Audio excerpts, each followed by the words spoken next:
Eat your sorrows away, folks. Eat your sorrows away. Iowa Smokehouse is sponsoring our show this evening in spite of whatever we just witnessed. Gotta compose myself for a second. Okay. Check out Iowa Smokehouse. The people down in Albany are just great. They're making great products. They're looking to support this show, and they are with us throughout March Madness. Use the code Hawkeyes at iowasmokehouse.com. Get a better quality snack for game day with a discount through this show. Through that code Hawkeyes, Iowa Smokehouse offers a great variety of meat products, snacking products. You'll never need to go anywhere else, and you'll get it shipped right to your doorstep with free shipping. Spend $50. The stuff keeps. It's great. So many good things to say about this stuff. Iowa Smokehouse down in Albia. Visit iowasmokehouse.com. and use the code Hawkeyes for 15% off your order. Also, want to thank RTI Threads. Baseball just got started, and the Iowa baseball team getting their feet under them down in Jacksonville this week. Definitely support Iowa baseball and the NIL initiative surrounding that team. Visit Iowa Baseball Swarm. The new Swarm, Iowa Baseball RTI Swarm relationship has launched via iowabaseballswarm.com. Check out the lineup, the variety, over at iowabaseballswarm.com. Go Hawks from our friends over in North Sioux City. RTI Threads. All right. Appreciate all of our sponsors. This is one of those nights where I have to remind everybody that I am a fan at heart. All right. So I am not in a good mood. I'm just going to tell everybody that right now. I'm not in a good mood after this one. I'm not in a good mood. I don't need people to come after me. What happened to your boy, Tony Perkins? Yes, he didn't play well. He did not play well. Josh Sticks didn't play well. Ben Krikke scored 2 points on 2 field goal tries. 0 makes. 2 free throws. Owen Freeman, 8 points, 8 rebounds. Not going to get it done. Iowa scores 61 against the Illini. 61. Not going to get it done. I've said this stat how many times against this Illini. It's not this Illini team, but Illini teams in recent time against Iowa teams of recent time. And some of those Iowa teams have been pretty good. They cannot compete with them on the glass. They can't. And it was not a Kofi Coburn issue. Okay? Just like it's not a Dane Danger issue. And let's see, who else got a bunch of rebounds for them tonight? Hawkins had 10 boards. Guerrier had 13 boards. Oh, I'm sorry. Guerrier had 13 boards. Dane Danger had 5. Domask had 4. Ty Rogers has 8. Can't compete on the glass. Iowa's leading rebounder is Owen Freeman with 8. By the way, he was 3 of 7, missed a bunch of gimmies, bunch of bunnies. And yeah, for the people ripping on Tony Perkins for a senior day egg, I love me some Tony Perkins, all right? Frank Henderson's a good friend of mine, but I call it like I see it. That was a dud, folks. 2 points for Tony Perkins, 4 rebounds, 4 assists. 1 turnover, 1 steal. Got charged with his second foul of the game in the first 11 minutes, which meant he sat the rest of the last 9 minutes of the first half. And that's actually during a stretch where Iowa began to gain some ground and come back in this game. But again, just horrid numbers there. Peyton Sandfort struggled. I mean, I know his final numbers don't look terrible. 23 points, 9 of 19, 5 of 13 from 3. Man, he takes some bad shots. Now, he did make some shots to give them a chance. They got within 4 in that second half, in spite of the fact that they didn't play well all game. Like, they came back and got within 4, but I hope everybody realizes they shot 37.5% in the second half. 37.5%. Still wasn't good. Did not get to the free throw line. You look at total fouls called in this game. Iowa, it's actually not as big of a disparity as I would have thought. Illinois was in the bonus a lot sooner. Well, Iowa never got to the bonus in the second half, but Iowa had 16 fouls called against them to Illinois' 13. Illinois did get to the foul line 20 times to Iowa's 13. That really was not the story of the game because the Illini were not very good at the line. They were 12 of 20 from the charity strike. And again, bad shooting performance. We can talk about the senior day ceremony prior to the game, maybe being something that should be rethought. Judging on how Fran McCaffrey coaches and decision-making, I'm guessing that will not change because Fran doesn't really change on many things in general. So that's probably not going to change, just for reference. They did lose on senior day a year ago to Nebraska. Frame of reference. We can talk about the 8-day layover. I thought it was good timing at the time because I thought they were probably gassed. But they came out as flat as you could imagine. As flat as I've seen them come out in any game this year. And the maddening part of this is, folks, and I'm not breaking any news to anybody that watched this game and is a Hawkeye fan and that follows this team. But what's frustrating about as flat as they came out, it was in the most important game of the year. It's the most important game of the year. Illinois 73, Iowa 61. And yes, as the banner says on your screen, Iowa's NCAA tournament hopes now rest on the Big Ten tournament. They ain't getting in right now, folks. And they're not getting in with a win on Thursday. I'm pretty confident in saying that. I think to have any realistic shot, you got to win 2, maybe more. Maybe more. You got to win 2. But this was an opportunity out the window. And if they lose, listen, regardless of what happens to the Big Ten tournament, they may win 2 games and not get in. But if they don't get in, we all can collectively look back at this night and say, this was the one. This was the game that determined the outcome of the season, because this is a home game with a sold-out crowd on senior day, and you've got one initiative in front of you. Beat a team that you play close on the road and that you consider to be a rival school in Illinois. Beat them at home on senior day, get a quad one victory, and feel good heading into the Big Ten tournament. They came out, got down by 21 in the first 10 minutes, and he could never overcome the early struggles. So that is where we're at. I have not looked at the chat. I promise I will eventually. I promise I will eventually. We do have a super chat from Lemansky that I do want to acknowledge before we go to our phone line. Lemansky says, not enough liquor in the cabinet tonight. Boy, what a change of feeling, scenery, whatever, from 5 hours ago to now. Celebrating what was an incredible women's basketball comeback and Big Ten championship game. We talked about how big this day was for Iowa basketball in general, Iowa athletics in general. We saw the women's wrestling team winning a national championship yesterday. The women win. The Iowa women's basketball team wins a Big Ten championship today, and the men are poised to make the tournament with a win tonight. I do feel confident that had they won tonight, they'd be in. Instead, they scored 61 points. Now, I have not looked through their schedule. I might as well do that right now. But before I hit the schedule and prove myself right, my guess is 61 points is their lowest output, not only of the calendar year, but of conference play as a whole. Right? I think I can say that safely. Scored 68 on the road in a tumultuous loss against Purdue. Lost at home to a terrible Michigan team, scored 80, though, in that game. Scored 72 in a loss at Wisconsin. Won a few games where they're scoring in the 80s and 90s. Let's see. They scored 70 at home against Purdue, 67 at home against Maryland in a loss. Yeah, this is absolutely their lowest scoring game of the Big Ten season. You cannot expect to score 61 against a team in Illinois that's not good defensively. Like they're 100 plus in KenPom as well. And you have Stephen Bardo, who's an Illini alum, talking about how if they bring this type of defensive performance to the NCAA tournament, they can go to the Final Four.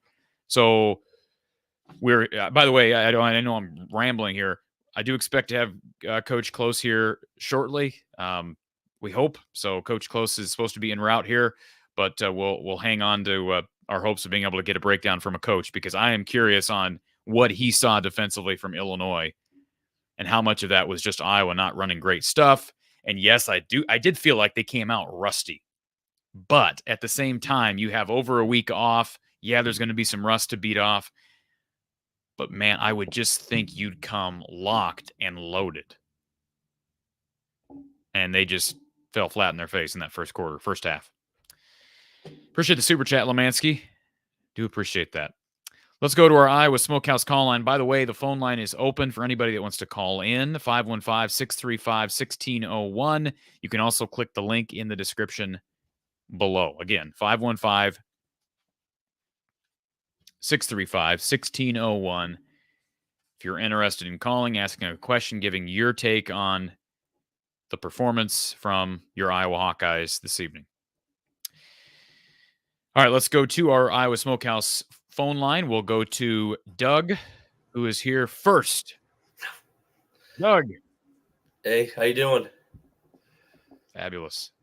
Well, fabulous, Doug. You are an Iowa basketball junkie. There's no debating that. Tell me anything I led with the first 15 minutes of this show. Tell me any of it is wrong. One thing I would say is it wasn't that important, because the girls' game was way more important to every Iowa fan there was. Whoa, and this was an afterthought. And afterthought? Okay. Okay.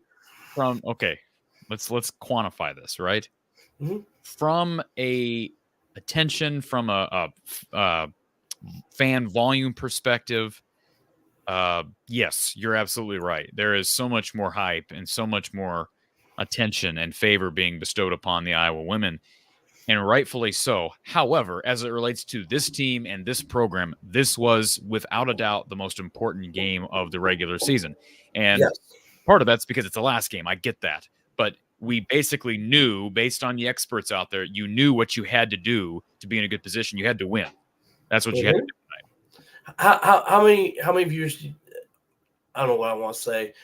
Well, we'll first go with one thing you said, and 100% agreement. Let's get on the same page on a lot of things here, Corey. Senior night should be afterwards or no ceremony. I was a part of a senior night loss in high school. It was devastating. It wrecked it. I think either you shouldn't have the ceremony or do it later. You have the banquet already. Before you say Fran doesn't like it actually either. He's admitted that before. Well, if he doesn't like it, then it could be changed, Doug. Yes.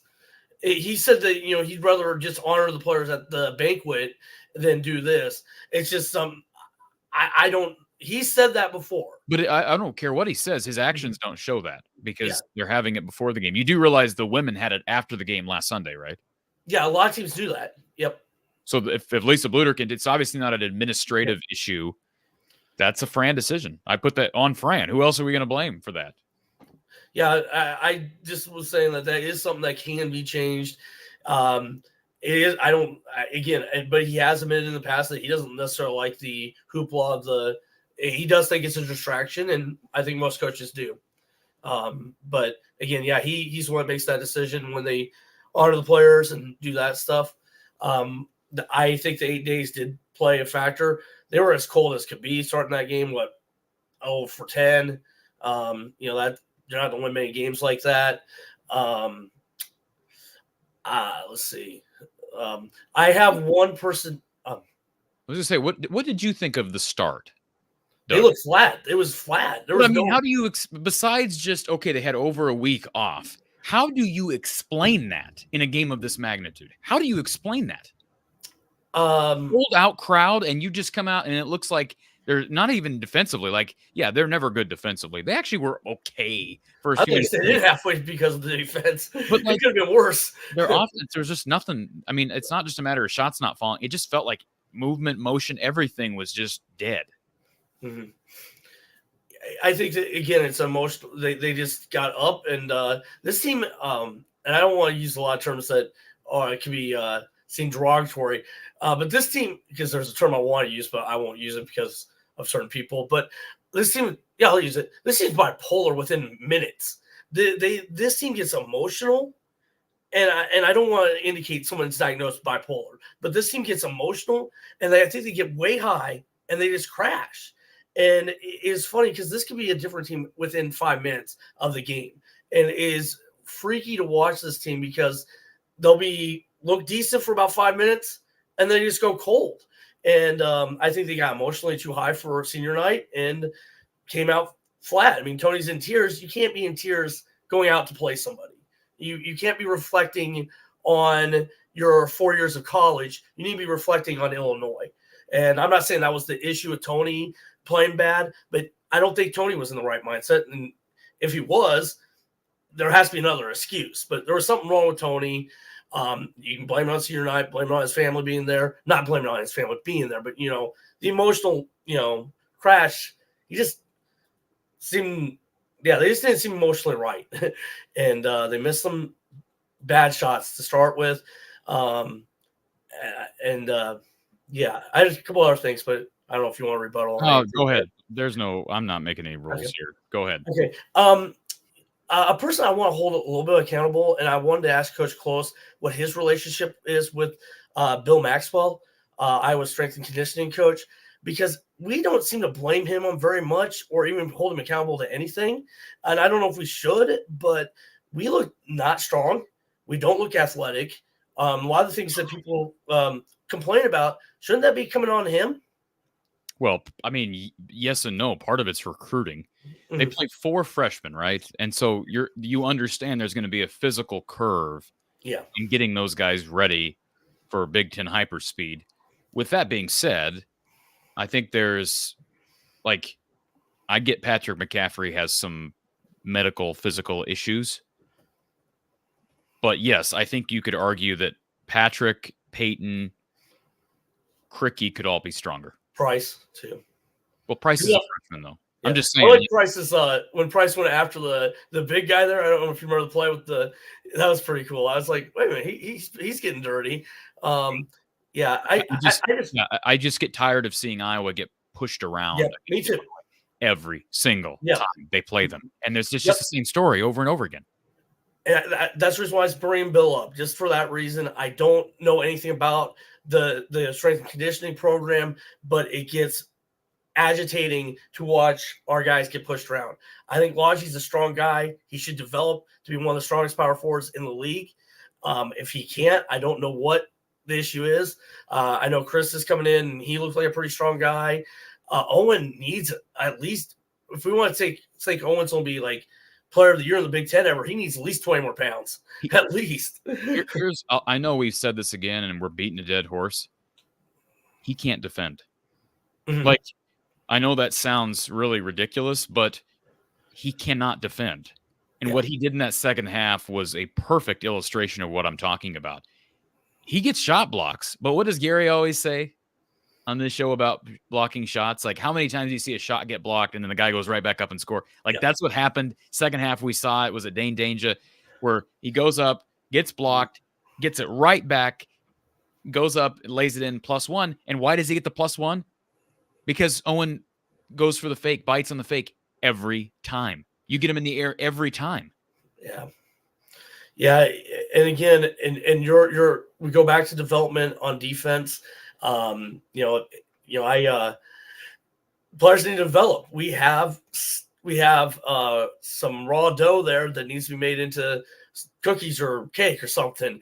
And I don't know who's going to help develop the defense, who's going to develop the strength, rebounding. Those are things that we say every year. 10-10. I understand why people are annoyed with 10-10.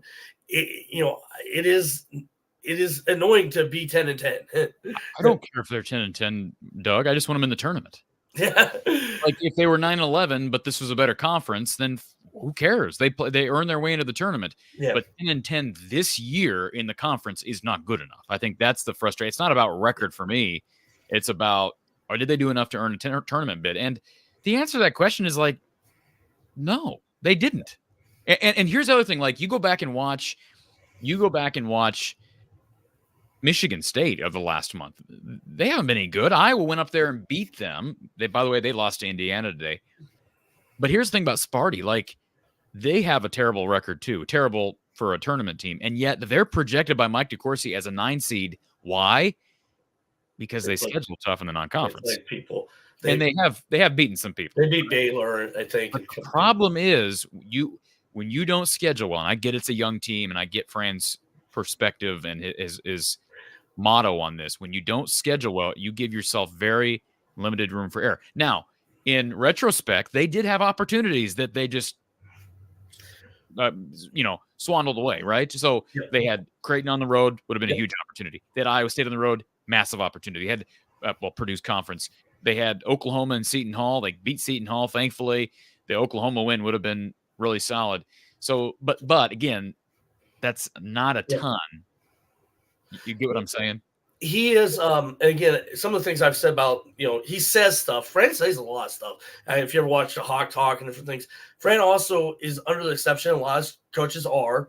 If you get 10-10 in the Big Ten, you're in the tournament. And they're not going to be in the tournament with a 10-10 record. We've seen better. We've seen 11-9 and even 12-8 not make the tournament. So Fran's under that impression. You can't be under that impression. And, how can he be under that impression when there's statistical evidence that proves it's not true? Because he believes 10-10 is a good record in the Big Ten. It doesn't matter. He's not the one selecting the tournament team. So how can he believe something that's not true? That's factually not true. I don't know. He said that before. 10-10 is a great accomplishment.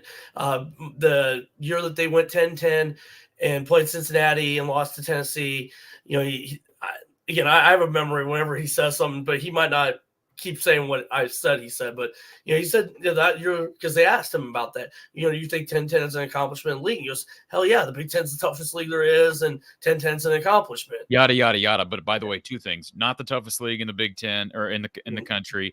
And when you say that year after year after year, you lose a little bit of credibility. Mm-hmm. And it's clearly not the truth. Like, where does the Big Ten stand in pecking order this year, Doug, in your opinion? Third? Fourth? Mountain West might not be that far off. Mountain West is projected to get as many teams as the Big Ten is right now.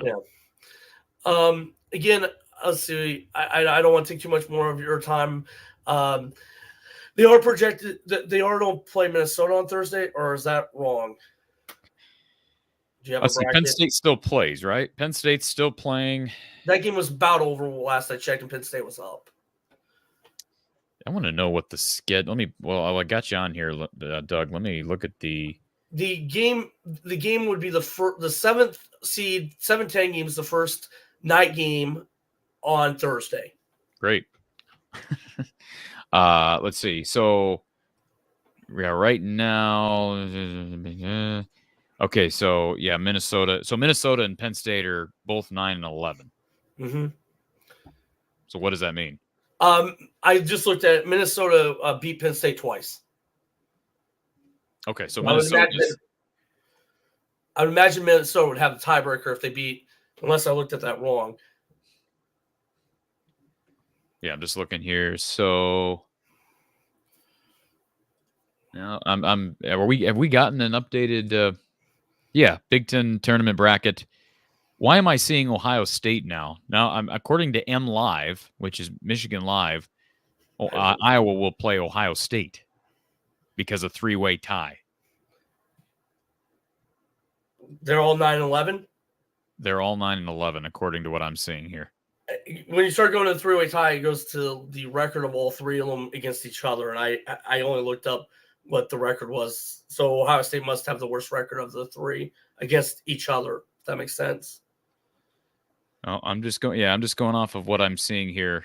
No, what you're saying makes sense to me. So I'm just I'm seeing three-way tie from 9-11, Minnesota, Ohio State, and Penn State. And yep, that makes sense. Ohio State would be the 10th seed, I guess. This is an Ohio State team that's actually playing better right now, and beat Iowa last year in the same tournament, right? 19-12. Say that again. They're 19-12. Well, Ohio State. I know, but I'm saying like this is a dangerous game. Yes. We've lost a lot worse. We've lost a lot of times to the 11th and 12th seeds, and so I just wanted to say everyone I know everyone still thrilled. Hey, be thrilled about the women. Got 8 days to wait there to see if they're a 1 seed. The guys still have a chance to win a couple games, and they can't shoot much worse than what they shot today, can they, Cory? I don't know. It's frustrating to see a team come out and just like that's the one comment I made during this game was, hey, we've been seeing Josh Dix shooting lights out from the mid range, and you have Josh Dix can't make a three, really didn't get his mid range game going at all. We saw Tony Perkins couldn't hit the broadside of a barn from anywhere. We saw Owen Freeman. It wasn't just a Tony Perkins problem. Like Owen Freeman is missing bunnies right now. He ain't finishing around the rim. Ben did nothing. Yeah. Ben's doing nothing. Brock Harding gave him a spark, but he's just very limited right now. Bryce Sanford, very limited right now. Logi, very limited right now. Mm-hmm. Like, they got to get clicking. Peyton's the only one right now. Today, Peyton was really the only one that kind of got it going, and I didn't think he played his best. I don't think anybody played their best. Yeah, I agree with that.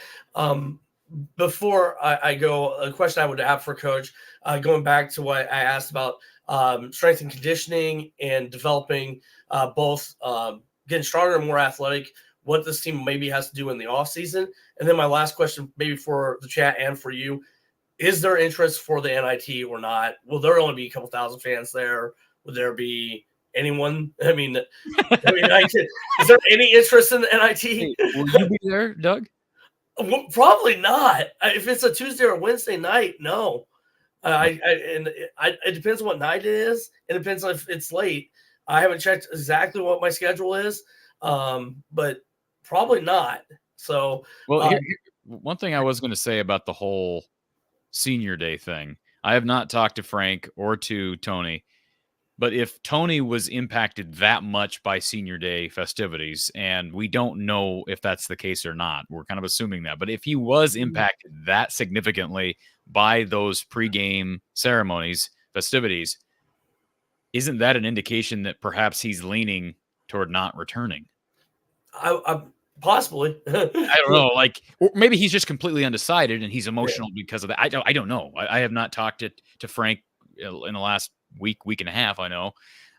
So Well, Frank, if you're out there, feel free to hop on. But I don't know. That's where I'm looking. Again, this team is, and I don't want to say anything really derogatory because probably someone already made fun of me for calling them bipolar, but this team is very emotional. And that's just something that it's okay to be. A lot of people are that way, but at sometimes you need to, get your stuff together and make a basket. You can't go the first 5 minutes without making a basket. Yes, that's So, making baskets in the first 5 minutes. well, I hope to hear from Coach, and we'll see. We'll have this week and see how many games. Maybe, hopefully, you're doing about 4 shows this week, Corey. That's what I'm hoping. 4 shows this week. Okay. All right. Thanks, Doug. All right, here we go, folks. You want to take a look at the official Big Ten tournament bracket now that the Penn State game has gone final. Again, Illinois defeating Iowa this evening. Here is a look at the official Big Ten tournament bracket. You've got Rutgers, Maryland in the first round matchup Wednesday. Michigan, Penn State to follow. Those games are on Peacock. The Iowa men will play Ohio State, who they lost to last year, at 5:30 p.m. Central Time on Thursday on the Big Ten Network. So there you go. 5:30 p.m. Central Time, Ohio State, Iowa, Big Ten Network. All right. Okay. There you have it. All right, let's go back to our, first of all, let's make sure we don't have any missing super chats.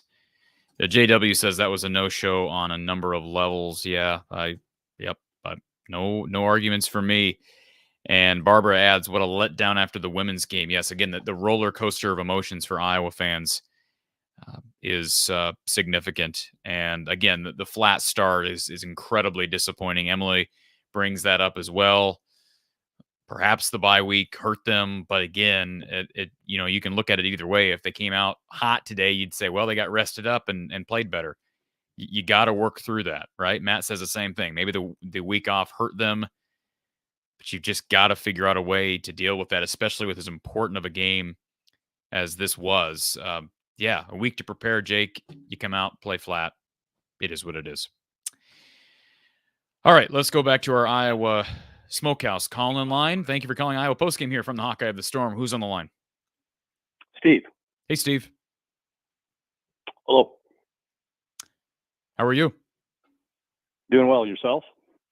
Oh, can't complain, I guess, other than what we just watched on FS1. For sure. First, I really love your show. I came across it a few weeks ago and really appreciate all the effort you put into this. It's a throwback to the days growing up with my dad listening to the old WMT call-in shows. So I really appreciate the effort that you put into it. So thank you for that to start with. Thank you. Thank you very much for being a supporter. Also, agree with your takes, and I've tried to be concise here. To me, it's just it's a typical Fran team. We just again lack the lateral quickness, the athleticism to defend, and it's like a broken record every year. I feel like I get my hopes up like a lot of us do because there are glimpses of better, but that's typically predicated on the offense. And when we play teams, as we saw again this year, Iowa State, Oklahoma, Creighton, anybody with the pulse in the Big Ten, Iowa just gets exposed for not just a guy or two literally being outmatched athletically at every position. And I think that ultimately is what we saw today. I think that's a fair point. What's crazy about a season like this, as you well know, sir, is that the narrative can be painted two different directions, and it will be painted two different directions depending on if you take one side or the other. Because the people that really still do have a lot of faith in Fran, appreciate what he's done, will say, well, we knew this was going to be a down year. And if you had told us preseason that the last game of the season would be a de facto NCAA tournament playing game, then we take it. On the other hand, what you just said, everything you just said, is absolutely credible.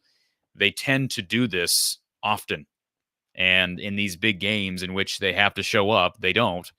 And this is not just a one-team issue. The defense obviously is not a single roster issue, right? This is how Fran coaches. We get it. It's how he recruits. And maybe it's the best way to recruit here. I don't know. Kirk Ferentz on the football side made that statement here a couple months ago that he believes the best way to recruit for Iowa football standpoint is the way they recruit. And that's primarily not getting the best 4 or 5-star athletes, but developing guys. And you look at guys like Josh Dix and Peyton Sandfort. And, next year you've got Cooper Koch. These guys are really skilled. Like Aaron White, Jared Uthoff, go down the list. They're really skilled, but they are not athletic specimens. So there's absolutely credibility to what you said. And then I think what Doug brought up earlier about strength and conditioning, if you're going to recruit that way, then you better excel in strength and conditioning. And Iowa is obviously conditioned because they run the floor. They're a very fast-paced team, but they do get pushed around by the bigger, more athletic, especially post players in this conference.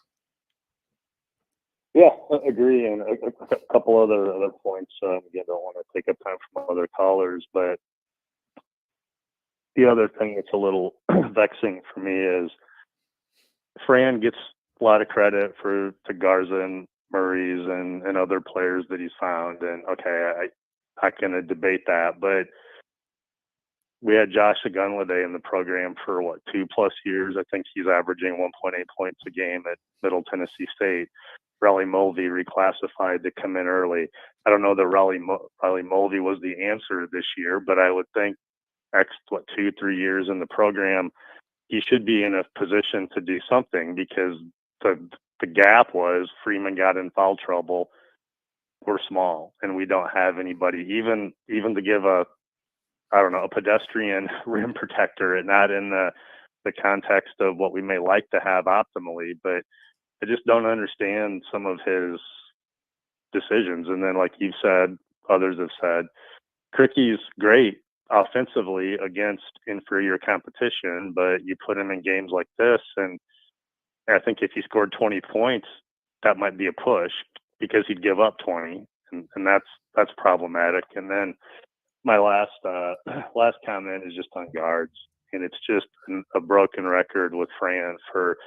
I watched Drake and Indiana State, as I'm sure many others have watched, hours of hoops this weekend, and it's just team after team has 2 or 3 guys that honestly would be upgrades to what we have. Drake plays tenacious man-to-man. Indiana State is no slouch defensively, and I don't remember all the histories of some of the players, but both teams had a couple portal guys. I think Indiana State had someone from Bradley, someone from Southern Indiana, and I know it's one game and it's a small sample size, but I'm just looking at their ability to break down defenders, guard, and create. And to me, Fran's going to recruit his core guys that are primarily shot shooters, not shot creators. You've got to have some facilitators, some guys that can break down and stop dribble drive penetration by the opponent. Otherwise, we're the Washington Generals, and entertaining, but they always lost to the Globetrotters. So again, thank you very much for your show. Absolutely, thank you for calling, sir. And let me just add something else to the caller there, and I appreciate him phoning in. As it relates to recruiting, you talk about rim protectors at these other schools. Yes, we've had these conversations, and the disappointment looming, not just with some recruiting misses at the high school level. Fran's been very close on a number of really good athletes. He's had a few, right? He's had a few sprinkled in, just like the women get a few sprinkled in here or there, Hannah Stuelke being one. But for the most part, Lisa Bluter, they play a very similar style to what Fran does. The difference right now is Lisa Bluter has a generational player in Caitlin Clark. That's the difference right now.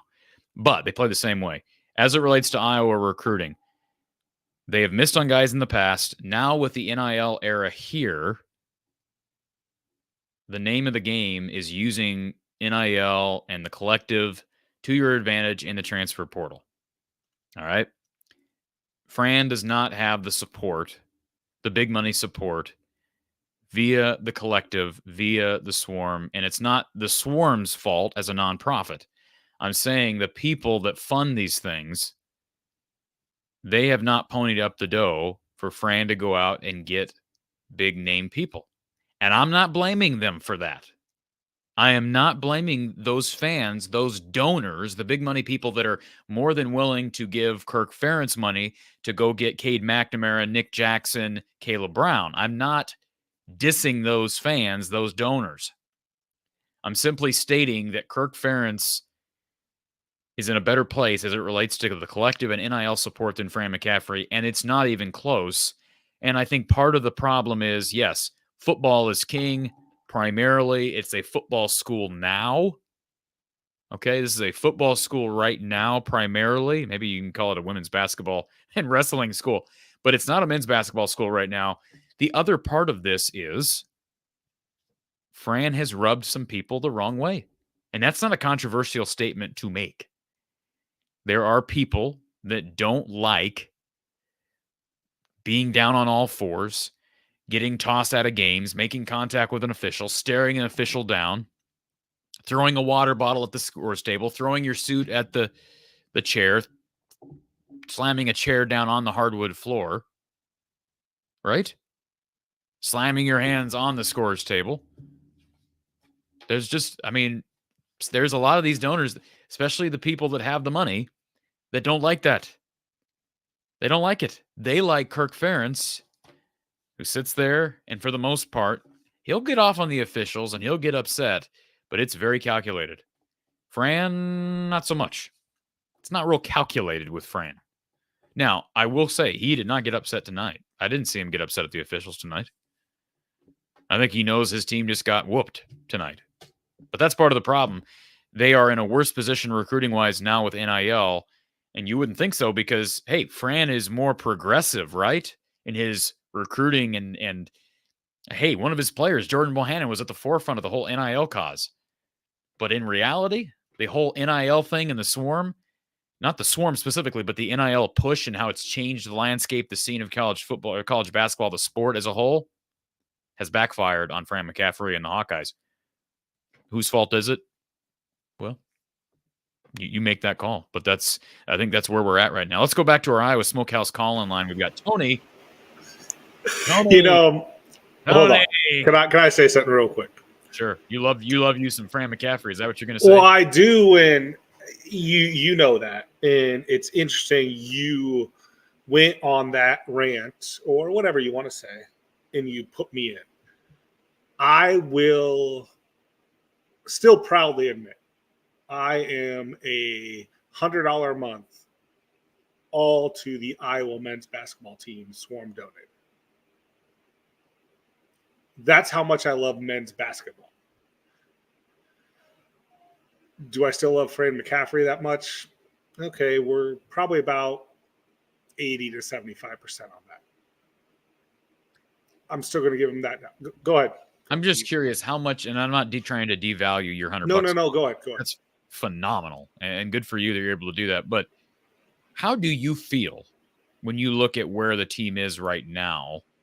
And I know some would say it's a rebuilding team, but some of the same concerns that our last caller brought up as it relates to stylistic approach, and part of that I think is recruiting issues, and that's related to the swarm and money and NIL. Like, where do you stand as it relates to your viewpoint of how your money is being spent or not spent?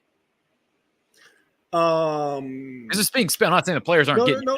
Yeah. No, I understand. But they're not going to get these big time names in the transfer portal with your money. Here's how I view it. Okay, is the Swarm is a collective that pays the players for doing community service as well. I view it as also bettering the Iowa City community. Sure. I'm not in the Iowa City community myself, but I understand all of the positive work they do with Big Brothers, Big Sisters, Meals on Wheels, reading to kids in schools, yada, yada, yada. I feel that's where my money's going because I'm just a part of the general Joe Schmo. You know, I'm not donating enough to get a Tony Perkins to come back, okay? You know, that's what they're missing, like you said. It seems like the Iowa City community is more accepting of a Kirk Ferentz personality than Fran McCaffrey. It's call a spade a spade. Do you think that and I'm sure there's without question, if you had a meter to judge or to rate these Yep. coaches' popularity, right? Yep. Yep. Like, I don't get involved personally with politics, but like the political scene, right? There's popularity votes, and there's what do they call those national polls where they Straw polls or whatever is that they call them? yeah, Or, approval, approval polls, right? Approve, Based on yeah. so my question is, like, if you took an approval poll of Iowa fans Mhm. as it relates to Fran McCaffrey, and approval poll as it relates to, hey, if I say yes, I approve of him, that means I'm willing to give up part of my income for the cause, for my entertainment on a year in, year out basis. And if I say no, that means I'm not. The percentage, I don't know what the percentage would be here right now, but would there be a different place, a different part of the country, or a different school where he'd be much better received, in your opinion? Yes. Where? Yes. Where? The ACC. The ACC? In the East Coast, in the Big East. The reason I say that is I think Fran's behavior has been so magnified to this point, and I watch an unhealthy amount of college basketball. It's probably unhealthy. It's unhealthy. Very unhealthy.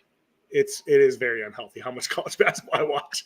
I was even one of the first. I'll even say this: a few callers ago, you were talking about the Mountain West. I was one of the first ones to tell you the Mountain West could possibly get more teams in the NCAA tournament than the Big Ten, and that's probably going to come to fruition. But that's a side point. I think he would do better in the East Coast or even in the West Coast. But now the Pac-12 is dead. So why do you say that, though? As it relates, you said do better. Are you talking about performance, or are you talking about approval?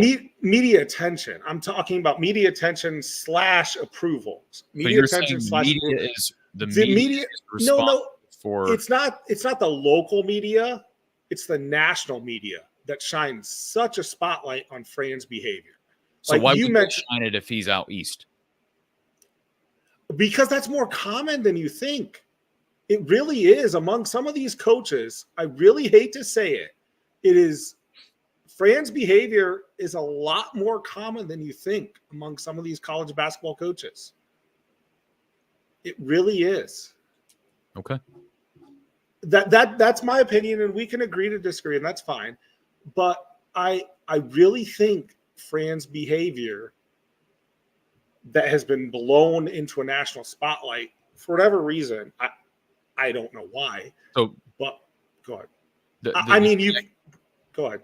The connection that I'm drawing, you are implying to me that there's a correlation between how the media receives his conduct in the Big Ten, correct, and how the big money people respond to what they see and what they hear from the media. Yes. This has nothing to do with the national media. No. From a cause and effect relationship, there's no cause. Like, we're talking about Iowa people. Yes. The Iowa people that have money not supporting correct Iowa basketball to anywhere close to the extent that Iowa football is being supported. Yeah. It's night and day. You've alluded to it. I'll even say what I've heard from Brad, and I'm sure you've heard the same. Like, Iowa football is top 3 to 5 in the conference. Iowa basketball is bottom 3 to 5. And it's light years difference. Now, it's probably Fran that's a big majority of that. I'm not going to lie. I'm not going to hold back my personal feelings. I think he's the best man for the job. But I understand we're in an NIL day and age. So you still believe he's the best man for the job? I think, man, I hate to say this because it puts a lot of pressure. I think next year is Sweet 16 or bust. Sorry, I hate to say it that way. What does that mean? What does that mean? Next year is Sweet 16 or bust, meaning like if he doesn't make the Sweet 16, we do need to make a change. Okay. Not only. Okay. So that's what I meant. Sorry, I wasn't wording it properly. Well, I mean, in other words, you're saying if they make the NCAA tournament, they're a 4 or a 5 seed and lose a tight one in the second round, we should move on. Yes.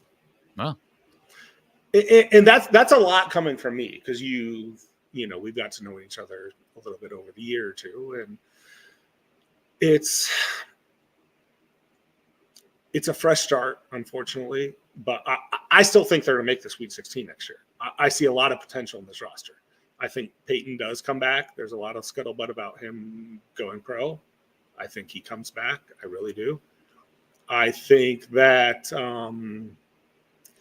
with the right ending to this year, and what I mean by that is a positive performance, unfortunately, I'm going to say this, in the NIT, and the women's basketball having a positive performance, I could see a swarm-like push like with Caden Proctor that happened. What I'm getting at is I could see a swarm-like push with Caden Proctor that happened that we could get enough funds for Tony to come back. Based on what? What's going to fuel that push? You're going to get a lot of general fund donations if the women make a strong push and the men actually do decent in the NIT. Because I don't know if you remember, they put out that push when they didn't say it was for Caden Proctor, and I know they can never do that because you don't want to say, hey, all of this money is going to Caden Proctor in an NIL deal. But I don't know if you remember, what was it? When did he announce? It was a pretty quick thing, right? Yes. When Caden Proctor did. Like, they put out a little push, and they got a decent chunk of change from that, if I remember. The Swarm did. I think if you get the women's basketball success and the men might have mild success, you could get a combination push from that to maybe get Tony back. But what's the mild success? For the men, I think making it to either doing a big run in the Big Ten tournament. Like me personally, I think they have to win the Big Ten tournament to get in the NCAAs. That's just okay, so they have to get to the NCAAs is what you're saying. This is no, or I'm saying NCAAs and win a game for the men's / a big run in the NIT and getting to Madison Square Garden, which is the Final Four. I know fans don't receive that well, but that's a lot of success. I don't, Fran did that early in his tenure here. He did. Well received. Yes. But I don't think that's going to be, like, we talk about devaluing bowl games. Mm-hmm. And there may be some serious, I know, no doubt there's serious practice value and camaraderie value, etc., of being able to play deep into the NIT. But like from a fan support perspective, I don't think making a run in the NIT does anything. I think what I'm trying to, and they wouldn't, words is they wouldn't deep run in NIT / the women make the Final Four, and then you say as the collective, the Swarm collective, we're looking for funds to donate to the basketball programs, not just men's, but men's / and you can get a big push there because they are doing the donate per win in the Big Ten conference tournament for men and women, and I think they're going to do the same for the women in the NCAA tournament. They haven't said anything about the men because who knows where the men are going to go. It's still up in the air. I'm still strongly leaning towards NIT. I could go off on a rant why that is for many minutes, but that is what it is right now. I'll tell you this. Like, I know Tim, you talk to Tim maybe sometimes, Kruger. Mm-hmm. I watched every second of their mock selection show. That's, oh my gosh, 14, 16 hours following the selection process, and Iowa was that close to the bubble, and that was during the Northwestern game when that happened because it was last weekend. They have to win the Big Ten tournament from everything I've seen. Who does? Iowa to make the field. Hold on a second. Okay. Lunardi had them as the second team out. Correct. You're telling me that if we look at this bracket one more time, yes, I want to throw it up on the screen right now. Go ahead. Tony. Yep. Looking at the Big Ten bracket as it stands, You're telling me that if Iowa knocks off Illinois and gets the quad one victory that they did not get today, that's not enough. Correct. The reason I say that is I don't agree with because that. Here's why I will say that though, is having watched and followed everything that I have, the selection committee checks out by about Friday afternoon, Friday night. unless you earn an auto bid, they don't care what you do after Friday afternoon, Friday night, Okay, which is sad. I- It's sad. It's sad. I've had I'm just conversations with Tim, but I've never gotten the feel that they've just checked out. Like a quad one victory against Illinois on Friday. It's still going Is to move us to the same spot in the bubble as it would have. It doesn't matter whether it was the win today and the first round win, or the win in the first round and the win against Illinois. I still think we're right there, not comfortably in. Okay. I still think I can agree with you on this. If they had won tonight, won in the first round, they're in. lost. No. Well, then why are you saying that they wouldn't be in? Because the timing of it. Oh, I see. I don't want to. I'm not saying you're wrong, but I don't want to believe that's ridiculous if that's the case. Oh, it is ridiculous. But it's been noted that, these guys, like there's 6 of them that are on that selection committee with the Tim show that I was talking about, that they have went back and looked at past examples of these teams have had strong performances in the conference tournament and they didn't get in. The committee has shown that the conference tournament didn't matter. Well, I'm way babbling on past where I should, and my wife. I'm just wondering though. I'm wondering what type of a sample size you have when you're looking at, like, if it's assuming that's the case, that the Big Ten or the conference tournaments mean less. I still wonder, with a team as close to the bubble as apparently Iowa is, I would still think the committee is really looking close at them. They've got a list of, even if it's 8 teams that are really close to the bubble on either side of the bubble, that they're looking at very carefully. And they have like possibility scenarios in place for if they do this or they do this. I just think the idea that they have to win the tournament is just... Now, here's the deal. They have to, let's see, we look back again. Let me throw it up one more time. This is the official bracket, folks. So I'll say this. From a net perspective, Tony, you're our net guy. You would rather get Illinois or Purdue on Friday than either Northwestern or Nebraska. Fair? Well, honestly, Ohio State's our best first-round opponent, net-wise. Okay. So what does... So, I mean, what I mean by that is if we would have got the 5 seed, that Rutgers-Maryland game was not as consequential as the Ohio State. Hey, where my question, man, your child is not happy. My question to you, Tony, is, as it relates to Ohio State, where are they in the net right now? About 5 spots away from Iowa. Which is where? Iowa's about 57. I want to say Ohio State's like 62, 63. Wow. Another shriek there in the back. Yeah, I know. I'll let you go. My wife went to bed. I'll talk to you later. I've took enough of your time. I could spend a whole hour talking to you about this because, like I told you, I spent an unhealthy amount of time on it. Yes.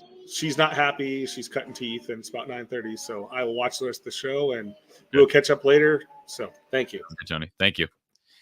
Yeah, good stuff. In other words, I guess the reason I was asking Tony about the Ohio State's net is I didn't think they were in the top 50, and obviously they're not.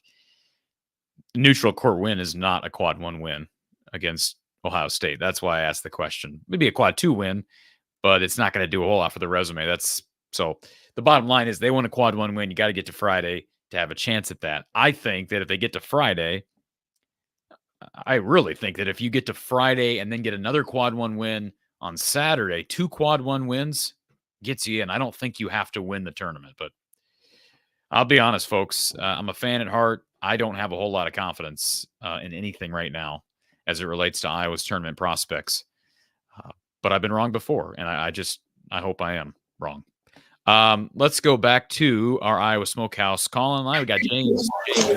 What's up? This one's really, really tough. I mean, like, it hurts in the aspect of as many seniors as you have, you don't think you would be this close to the bubble.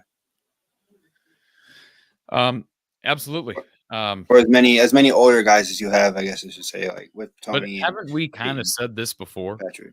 No, I don't disagree with you. We have said it before. I'm saying it hurts because you a few examples of when they've had a game like this that has come back to bite them in the butt.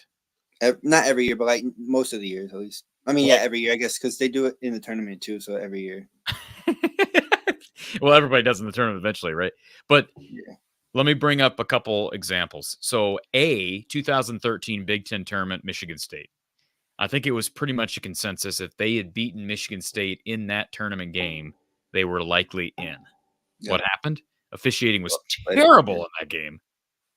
But they lost that game in a neutral court, close one, lost by like 3, and missed out on the tournament narrowly. 2017, remember they beat Wisconsin on the road. Remember the shot from Jordan Bohannon? Yeah. And heading into the Big Ten tournament, people were saying, hey, if they beat Indiana in the Big Ten tournament, they got a good chance of getting in. What do? They lose to Indiana. They go to the NIT. The year where the tournament was canceled and the Big Ten tournament was canceled. Remember that last game of the season was at Illinois. And that was a huge game because if they won the game, they'd get the double bye. Even 2021 when they won the whole thing and then they laid an egg in the first round of the tournament after you win the whole thing. Yeah, I mean, we can bring up tournament games for days. I mean, like that still has something to do with it where it's like they still played well and then they still lay an egg sometimes. Yeah. And then last year was Nebraska, wasn't it? So you're just on the phone line. Let's see, Nebraska. Yeah, but it didn't keep them out of the tournament. They just lost. Yeah. Like I'm thinking of like, and the Illinois game is the one exception to what I just said, but like that was a situation where we know, hey, they win, they're getting a double bye. What do? They lose in the final moments. There seems to be a trend there without even looking at postseason losses. NCAA tournament losses. I don't disagree. I feel like it's been 14 years and it just gets rough that it's been this way how many times, already 3 times. And it's just like sometimes stuff needs to change. And you had a week off. Like you shouldn't have looked as flat and as tired as they did having a week off, I feel like. I don't understand what that was. Well, I mean, I think there is something to be said for maybe having some rust on your shot. Yeah, you have rust. I mean, that's why you didn't shoot well, but they still looked tired and flat. And then I was like, I can't imagine that they were tired. I mean, it is late in the year. Yeah. If they're tired, Illinois should be tired, right? Yeah. So, yeah, I don't know how to explain this. I'm sure Fran will just say they're going to get back to work and there's a lot to play for, but it's the result that a lot of people feared, I think. Yeah, I mean, and even if you kept it close, I think I still would have hurt, but I feel like they just got beat. Obviously, like you said, they put it within 4, but it didn't even seem like it was a 4-point game. It just seemed like they got beat down from the beginning. Like it was just a beat down from jump. Like, yeah. I mean, when you fall down 21 in the first 8 minutes of the game, yeah, that's again, I don't have an explanation for it in a game of this magnitude either. Mm-hmm. I think it'll be interesting to see because I think Ohio State's one of the teams that obviously it's going to help us for a net if we win. Help us a little bit if we win because it's a quad 2 instead of playing like he said a Michigan or something else, which would be like a quad. Not really a quad at all is what I mean. If we win, it's at least a quad 2 win instead of a quad 3 or quad 4 win. And that aspect. Does a quad 2 win move the needle? No, but I'm saying like if you do win if you win a quad 4 and then beat 2 quad 2s or quad 1s. You have a better chance of winning if you beat a quad 2 and beat 2 quad 1s. Okay. I feel like you have a better chance of getting in that. So aspect. You don't think they're in if they win 1 quad 1? I don't. I think they'd be on the bubble, and I think they'd have to have other teams lose. Is how I put it earlier. I think if they win 1 quad 1, they'd be on the bubble and have to have other teams lose, like in the first round, or get upset in their tournament. Interesting comment here from DC Hawkeye. Thank you for the super chat, DC Hawkeye. New rules. 1, do senior night after the game. 2, come up with a new practice routine when off for more than 3 days. 3, don't let the Big Ten give you 1 game in the last week of the season. And 4, Fran needed to get a T early. I like that last one. I don't know if that would have made a difference, but they did seem flat and didn't seem to be a lot of emotion from Fran, at least on television. And I don't know if we can really control number 3. Yeah, I mean, yeah, exactly. Yeah, what do you? We can't really control what the Big Ten does. They come out the schedule way in advance, so we can't really, unfortunately, we can't control that. So, yeah. But it'll be interesting to see what happens on. We play Thursday or Friday, right? Friday, right? No, Thursday. Yeah, Thursday because they're the first bye. Yep, you're the first bye. Yep, my bad. But it'll be interesting to see what happens Thursday, and At least we got one win today. At least we're 1-1 instead of 0-2. But it would have been nice to be 2-0, obviously. And this one mattered more in the factor of I would want to see both teams in because you knew the one would have been in no matter what happened in that game. So Yeah, that's fair. Yeah. Now I don't know that they would have been a 1 seed. Yeah, they would have been a 2, I think, if they lost. But 1 or 2, they would have been in a good spot no matter what. Obviously, one's better than a 2 seed, and like seeding wise, but they would have been in no matter what. They would have hosted 2 games no matter what would have happened. So in that aspect, it didn't mean as much as that. That's what I mean. Yeah, absolutely. No, I agree with you. But I'll let you get to the other callers, and it was a tough way to end the season. And if we go to the NIT, I'll still watch because I love Iowa basketball no matter what way it is. So whether it's NIT or March Madness, I'm still going to watch the games. It doesn't affect me either way. I'm going to still root for them no matter what. Good attitude to have. Thank you, sir. Yeah. All right. We're recapping Iowa's 73-61 loss to the Fighting Illini of Champaign, Illinois. It was a home loss, by the way, folks. Our RTI Threads player of the game. I don't think this was too hard. Peyton Sandford did not have his best of nights, but he did score 23 and 7, made some shots in that second half to kind of help him hang around, if you will. This is a crazy stat. Besides Josh Dix and Patrick McCaffrey, no player had more than 3 field goal makes. And no player had even 3 free throw makes. And nobody other than Peyton Sandford had more than 1 3 made. Brock Harding had 1. Patrick had 1. 0 of 3 for Josh Dix. 0 for 1 for Laji Dembele. It was just a weird day. Weird day in a weird circumstance. Iowa shooting 35.4% from the field in the second or in the game, including a 37.5 mark in the second half. They got out rebounded 50 to 33. 50 to 33. So not good. We understand that. And yeah, you move on and rest your hopes on the Big Ten tournament, which will start Wednesday. The Hawkeyes will play on Thursday. Llama Power Hawkeye says, is Coach Close coming on? Well, I expected Coach Close here. I know he was trying to finish another commitment, and so perhaps that ran over. Let me see if I got any text messages from Coach. I'm not seeing any. Maybe he's in mourning as well. I have not talked to him since the end of the game. I talked to him during the game. And plan was for him to be here. I don't see him in the queue yet, so we'll hang around here for at least another 10 minutes or so. Tony says, what about Kasheen? Where's Kasheen? She's probably in mourning as well. So anyways, let's see if there's anybody on the phone line. We do have Drill MVP waiting on hold. But in the chat, before we get to Drill MVP, first of all, Kyle Spence says, as a fan, I want to see them in. They don't deserve it, though. Stunk it up in several important and winnable home games. Tonight is the cherry on top. I am the law, says Fran needs fired no matter the cost. Brada should be forced to pay the ludicrous buyout. Steeler Chick 46, echoing the frustrations of a lot of fans. Iowa football does the same thing as men's basketball. Choke. Football chokes most bowl games away, too.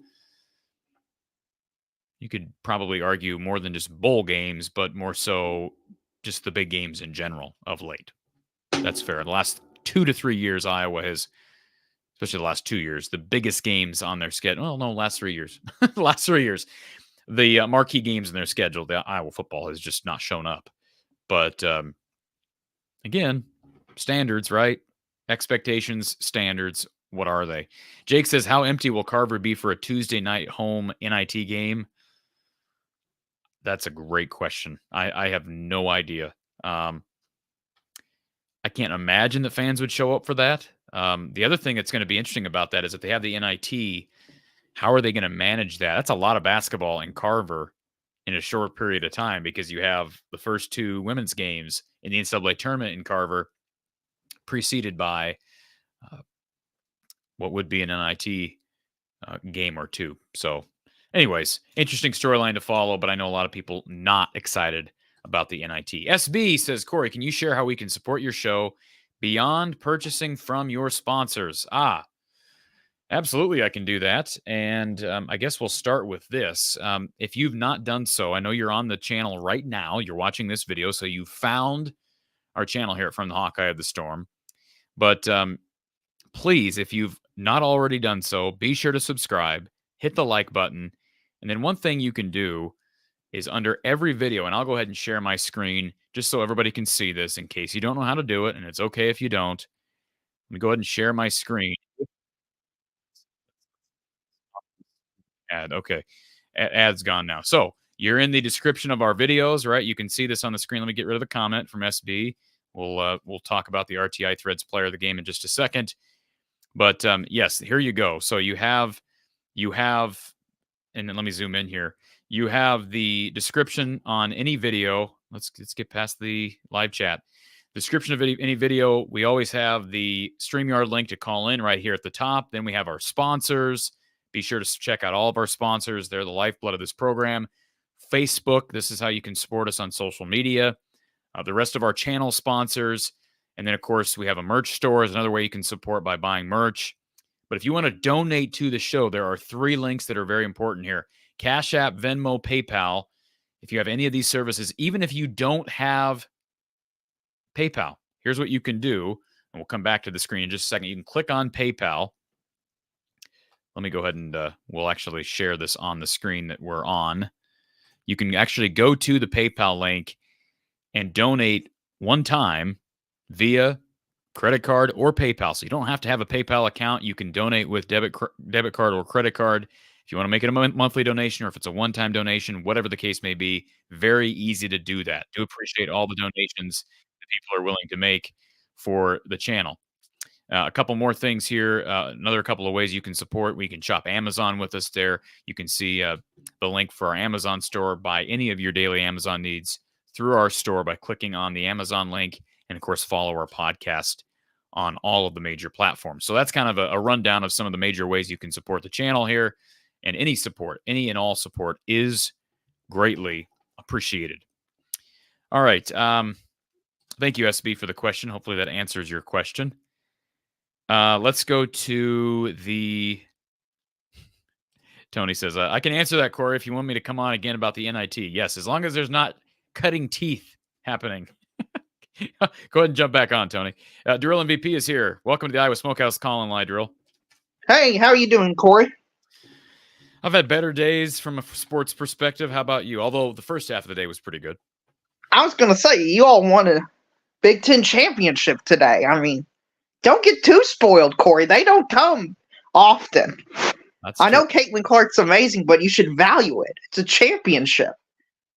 I do value it. I wish these games weren't on the same day, but you know, it is what it is. But Cory, my main issue with the way Iowa came out wasn't even they came out flat. Isn't that they have senior night on the same day as their most important game of the season? It's that this is at least the second time this has happened. Now, not a lot of people complained about it, but in the Minnesota game, and Minnesota's not nearly as good as Illinois, they were down 20, but because they won that game, I felt like a lot of people just kind of glossed over the fact that they were down 20 in that game. I mean, this is a tendency that this team has had where they get down massive and they have to dig themselves out of holes. And that's my major concern. What do you think? Well, yeah, they fall down 21 in the first half. And again, sort of not improbable, but unexplainable how you can do that when you have a game of this magnitude, this importance. But yeah, I mean, you fall down 21, you're playing catch up the entire game. I thought, frankly, Iowa was fortunate to even get it back within 4. I didn't really think Iowa played well at any point. They missed a lot of gimmies inside, couldn't hit threes. Iowa on the day, and they were, I guess, 7 of 21's not quite as bad as I would have thought, but 0 for 3 for Josh Dix. Some really bad attempts from Peyton Sanford. He jacked 13 threes. Price Sanford plays 12 minutes, doesn't attempt a 3. You'd like to see him get a couple of shots up. We went through the stats, but I mean, yeah, you can't expect to overcome a 21-point deficit. The crazy part about this is you could argue that Illinois kept Iowa in the game because of turnovers. Iowa turned the ball over just 5 times. It's the one stat they really dominated in. 5 turnovers for Iowa to 12 for Illinois. But again, overcoming a bad shooting percentage and an awful, awful start.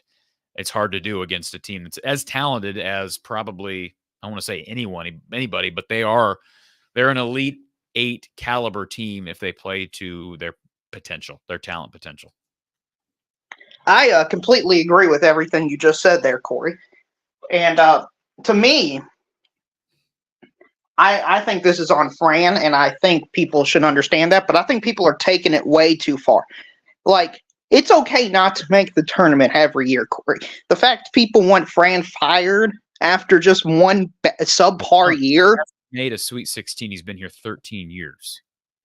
He hasn't I understand that, Cory, but the tournament is chaotic. I know, but I'm just saying that's a big sample size, Jarrell. Is that not a big sample size? It is, and it can be alarming, but all it takes, look at Shaka Smart. I view him as one of the most overrated coaches, but he made a Final Four with VCU, and he's treated like royalty. It can happen to literally any coach to make. I mean, St. Peter's coach made the Elite Eight. Anybody can do it. It's just about getting hot at the right time, Cory. Well, and to me, it's. But at what point do you hold a head coach accountable for lack of tournament success? How many years into a tenure do you just keep saying, well, it's just a hard tournament to predict? At what point do you hold them accountable? I haven't followed Iowa nearly as much as you all have, but for me, I would look at more of the major losses than not making to the Sweet 16. So, like, when they lost to the Richmond Spiders a few years ago, I consider that more of an alarm sign than just not making the Sweet 16 because that's a game they should have won. Does that make sense? Well, Richmond at least was a tournament team. I guess my point is you're a Kentucky fan. How would you feel if Kentucky didn't make a Sweet 16 for the next 5 years? Oh, it'd be devastating. And would you be okay with Calipari sticking around, or would you want him gone? I'd probably want him fired, but Kentucky would have elite teams that were designed and projected to make the Sweet 16. How many Iowa teams have been projected to make the Sweet 16 in these 13 years? Who cares what the projections are? They either make it or they don't. And if the projections aren't high enough, that must mean you're not recruiting and developing enough, right? Yes, but maybe the problem is just deeper than Fran McCaffrey is the point I'm trying to get at. Not everyone can make the Sweet 16, Cory. Okay, I hope you understand.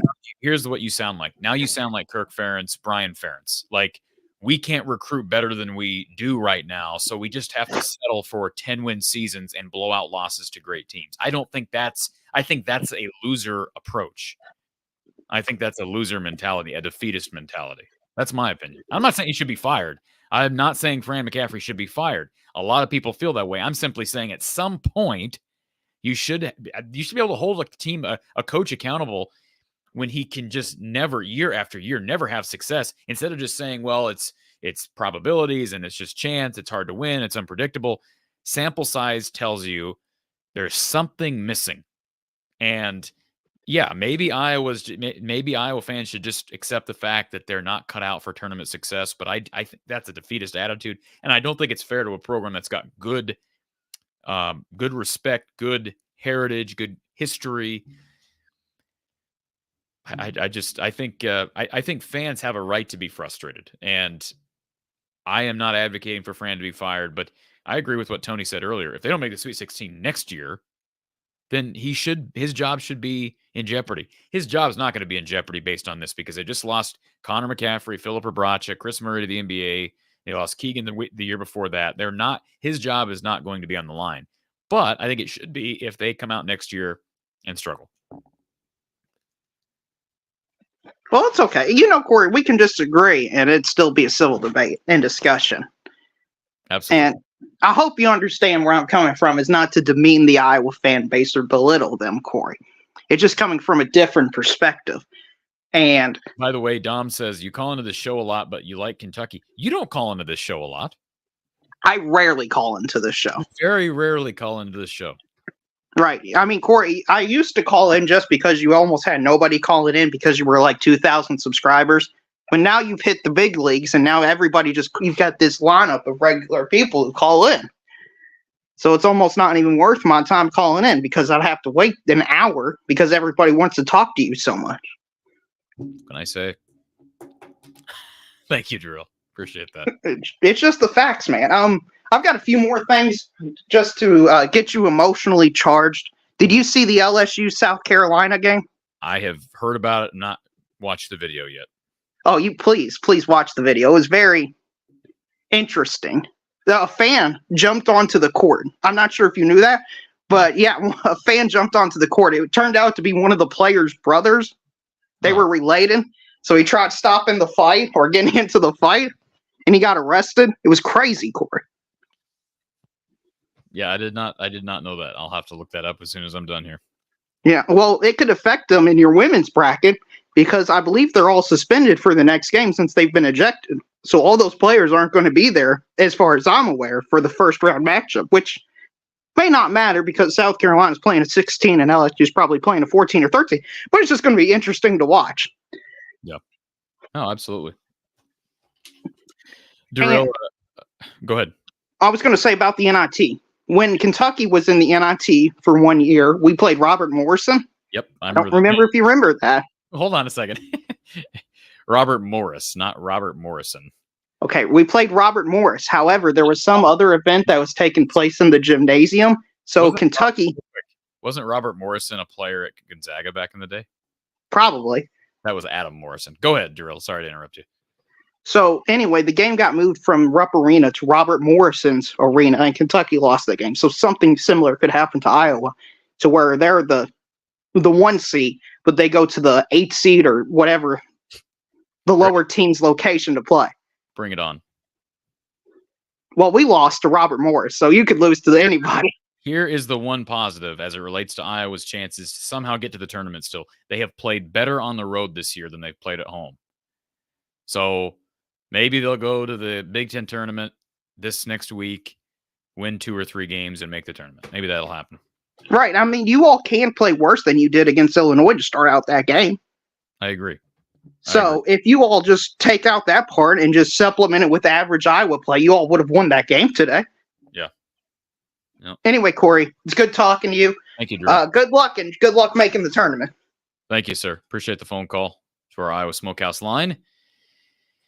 And let's see, I'm going to shut down the phone line, but we've got Tony here who wants to have another word, so we're gonna do that in just a second. Before we get to Tony, want to give another plug to RTI Threads. Be sure to check out the Iowa Baseball merch over at iowabaseballswarm.com. Support Iowa baseball and the NIL cause. Check out the newly launched website. Also, let's see here. Want to give a plug to none other than Iowa Smokehouse. We talked about them at the outset. But of course, if you need a great tasting snack, and who doesn't, be sure to check out iowasmokehouse.com. They'll get you prepped for March Madness or whatever sports season you're looking forward to. Maybe you're an NBA guy and you're getting prepped for the playoffs here in a couple months. Well, just actually a little over a month. Be sure to check out iowasmokehouse.com. Use the code Hawkeyes for 15% off your total order. You can follow them on social media as well. You'll get free shipping with any $50 purchase. Meat sticks, jerky. I saw one of our users, one of our chatters earlier said that the beef sticks were a joy of theirs. It's a joy of mine as well. Check it out. Tasting is believing. iowasmokehouse.com. Use the code Hawkeyes for 15% off your order. And been talking about this week. I'm excited to talk about Autograph and leveling up your fandom with the new Autograph app. It's an app that's co-founded by the great Tom Brady himself, the GOAT of NFL football. This app is your one-stop shop for everything college sports, access to all the best sports content, exciting fan challenges, exclusive rewards, crazy discounts on tickets, limited edition merch, and more. Just look at this. Autograph has been hooking up lucky fans with tickets to the biggest college basketball games for $16 a ticket via their true fan pricing. Are you ready to join the party? Download the free Autograph app today and use the code FTHOTS. That's FTHOTS from the Hawkeye of the Storm for exclusive access. You can search the App Store and Google Play for Autograph Fandom Rewarded, or just click the link in our description. Very simple. They're even sending 8 fans to the round of 8 game in LA, the regional out in Los Angeles. Stay tuned. You could be part of that group. And again, check out the Autograph app. It's taking the world by storm, and a lot of big names a part of this company and a part of this app. Let's go back to our Iowa Smokehouse call-in line. We've got Tony back. Tony, you're back. I will agree with what a lot of Daryl said. I know people don't want to hear that, but Okay. it is what it is. Like, the expectations for Iowa should be about what he's saying. Well. This is what it is. But you wanted me back on for the NIT stuff. So the NIT stuff is the first round games for the men are the 19th through the 20th and the 23rd through the 24th. The first round games for the women are the 22nd or the 23rd, and the second round is the 24th or the 25th. So if Iowa did some creative scheduling, they will be able to get a home game for the NIT. Creative scheduling. Well, meaning like they talked to the NCAA and they got both the men's to fall perfectly with the women's to line up with the NIT. I guess was that what was your question? I guess. No, that's my question. I just logistically, what would that look like? Wow. Yeah, I know. Wow. I'm sorry. Hey, I am not criticizing you. I admire you, Tony. But wow, nonetheless. So yeah, logistically, what would that look like? That's just a lot of, juggling the NCAA, and there's 4 teams there. Plus you have a couple of NIT teams that need to practice and play. Like, I just don't know how that would work. Does the NIT opponent treat that like a road game and fly in the day before, the day of? I don't know. But let's just hope can we just win a couple of games in the Big Ten tournament? And like, I know you think they got to win more than 2, but go to the Big Ten tournament, win some games, and get to the NCAAs. I'm sick of it. Yeah. Win. Tony, I love you. Thank you for being here. It's bad time. Hey, check Kyle's chat. He wants to do a Hawkeye hangout. Okay. And you can get in touch with me and I'll gladly do that. We'll get that figured out. Thank you, Tony. Appreciate it, sir. All right, folks. Tony's daughter is echoing my sentiments exactly. The screaming, the yelling, the frustration. Yes, that's what it was this evening with the Iowa men losing to Illinois 73-61 in Carver Hawkeye Arena. The men's hopes now, NCAA tournament hopes, rest on Big Ten tournament success. That's pretty much a fair assessment. The plan is to get Tim Kruger of Stadium on a show very soon. So that will likely come out either Monday or Tuesday. Stay tuned for more information on that. But the plan is to get him on a show. Whether or not that will be a live show, I'll let you know. But we should have lots of coverage, lots and lots and lots of coverage this week leading up to the Big Ten tournament. And, of course, Selection Sunday for the men and the women. RTI Threads player of the game this evening was Peyton Sanfort. And in spite of his team's loss, he put together a nice day on senior day, although he's not a senior. 23.7 boards. I do think we'll see him back next year. I know he's ended up on some mock drafts. I don't think he's ready for that. It's my opinion. He's our RTI Threads player of the game. And again, one more look at the Big Ten bracket, the men's tournament bracket. The Hawkeyes will play on Thursday at 5:30 p.m. Central Time on the Big Ten Network. Thursday, Big Ten Network, 5:30 p.m. Central Time. Buckeyes and Hawkeyes from Minneapolis, right? Minneapolis is where they're playing this tournament, I believe. I think so. Yeah, Minneapolis. It's where the women just played, and the men will play there for the first time. The women, of course, played there last year. Men will play there this year as well. So, David, where's Coach Close? I have not heard from Coach. I'm assuming that he got tied up. I know I talked to him. I mentioned that earlier during the game, but he was not with us. So we'll have to catch Coach Close next time. Maybe he's in mourning like the rest of us. But anyways, folks, thanks for being here. And again, we'll talk to you very soon. Tomorrow, we'll have coverage of something or other. And again, bracketology, NCAA tournament conversation, and then post-game coverage as the week goes on. Have a great night, folks. Be sure to listen to the audio version of all these shows on your favorite podcast platforms. We'll talk to you soon.